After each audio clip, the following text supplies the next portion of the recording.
Hi, my name is Brittany Porter, and I am the Museum Tech and Conservator for Lincoln and Fort Stanton Historic Sites. Today, our From the Vault video comes from the Fort Stanton Hospital. During the Great Depression, President Franklin D. Roosevelt established many relief programs and construction projects to help employ millions of out-of-work Americans. Marine hospitals were among the many places in the United States that received aid, and Fort Stanton was no exception. Part of this aid went to tearing down the old power plant and building a new one, and also constructing the new hospital building on the site of the old power plant. The new two-story hospital opened on May 17, 1936.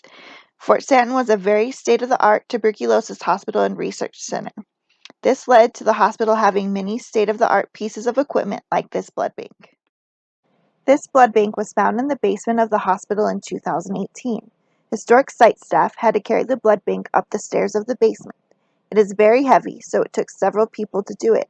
Once out of the basement, a group of NCCC kids that were at Fort Stanton to help with conservation projects helped to clean it up and put it where it is now displayed in the hospital.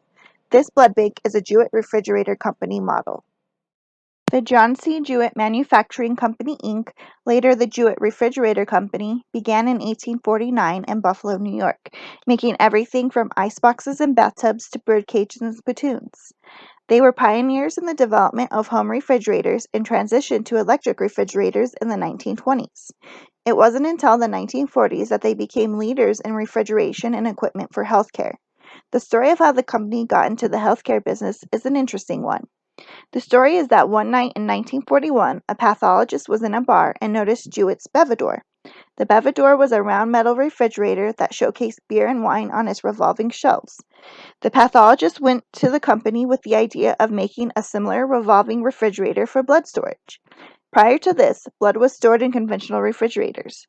Hospitals would end up having to dispose of much of the blood because it would get pushed into the corners of the fridge and would not get chosen to use before it had spoiled. The revolving shelves in the new refrigerator would prevent this from happening. The Jewett products were chosen as standard products by the federal government. In the early 1940s, Fort Stanton was still federally run, so that is probably how this blood bank ended up being here.